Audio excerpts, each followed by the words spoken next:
Okay, here we are in the third and the final video of this short series, Leading with Decency. In our first video, we looked at some common pitfalls of leadership.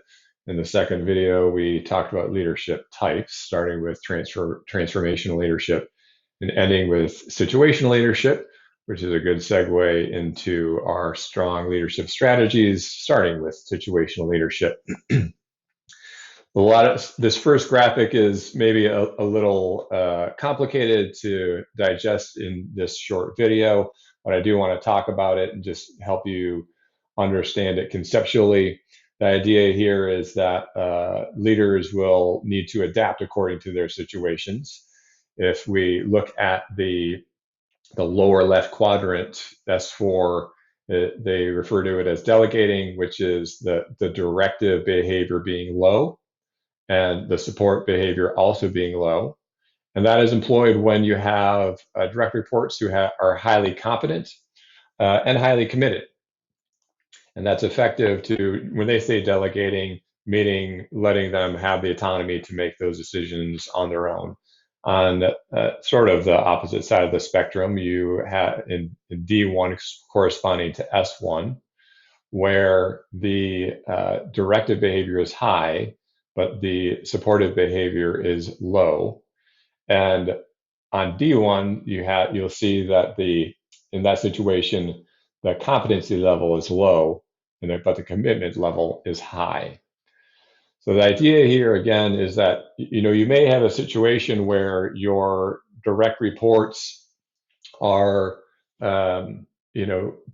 just trying to get up to speed. They're learning. They don't have a lot of competency in the area, but they're committed. They want to learn. They want to make a difference. And so you need to give them certain direction and some instruction on how they perform and how they can do better. And that is a scale. It's right. So it depends on the situation, and you should adapt. In a lot of ways, this is maybe more of a management tool than a leadership tool, but I think it's important to understand that leaders do also need to manage and managers do need to lead. So it's a good idea, a good concept to have in mind as a leader, that you need to alter your style according to the situation.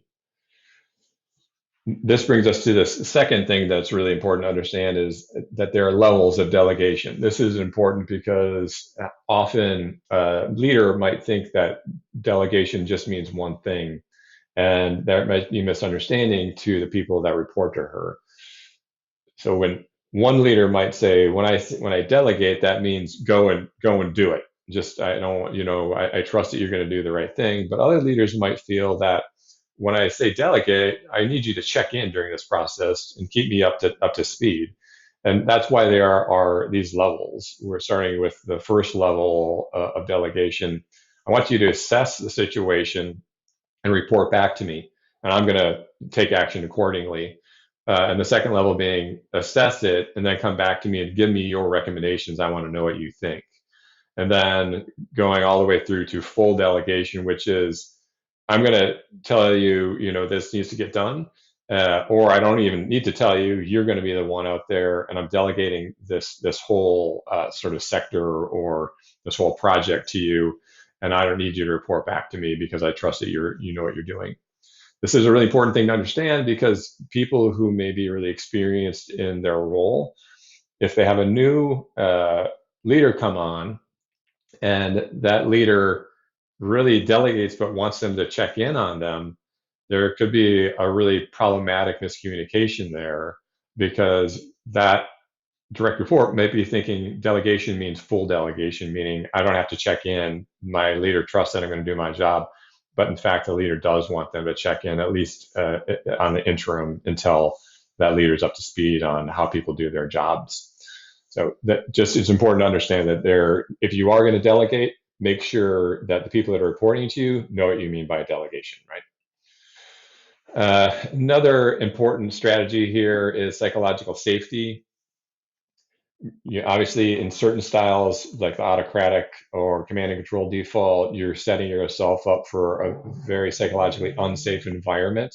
And when you have that happen, it's going to be very difficult for people to learn and improve because the risk tolerance is going to be so low that people are going to feel a high anxiety, and they're going to be very risk averse, and then no positive change can happen in that way. Nobody's learning, nobody's performing at their best, and you want to create an environment where there is some tolerance for failure so that people have the ability to learn and grow. And providing that environment really helps people feel safe and fulfilled in what they do. It's where that psychologically safe environment is a learning environment, and it's a nurturing environment, and one that people want to come to and make a real positive difference. So, really critical to being an effective leader is learning how to create a psychologically safe environment. And what can really help make that environment feel psychologically safe and be psychologically safe is a leader who has a high emotional intelligence. Some might argue the one of the most critical components of being an effective leader is having solid emotional intelligence. And in order to have solid emotional intelligence, the leader needs to be self-aware so that she can assess where she is making certain mistakes, where her strengths are, and having open communication channels is really important in that way.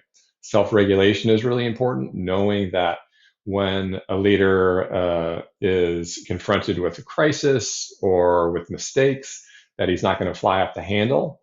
He's going to be able to keep a cool temperature and sort of even keel.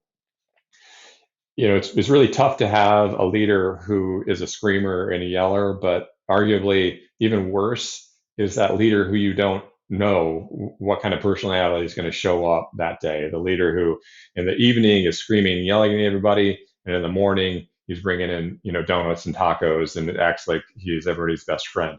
That's no fun. It's damaging to the environment. It's damaging to a person's psyche, and it just makes for a very destructive environment to come into work to. Nobody's going to perform well in that environment, at least not on the long term.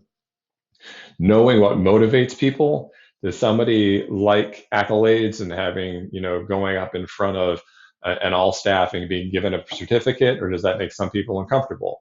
There's some people that get better motivation by having their leader stop by their, cube and say, I saw what you did in that project. It was outstanding. I really appreciate your work. Somebody might get much more gratification out of that. And a leader who knows what people are motivated by is a very strong leader and has a strong emotional intelligence. Having empathy, being there to listen to people, knowing when they're going through a rough time, being able to pick up on those cues when people might be struggling personally or professionally. And finally, just social skills, knowing how to talk to people, knowing how to listen, knowing how to interact with people. That's really being in tune with how people, communicate, how they perform.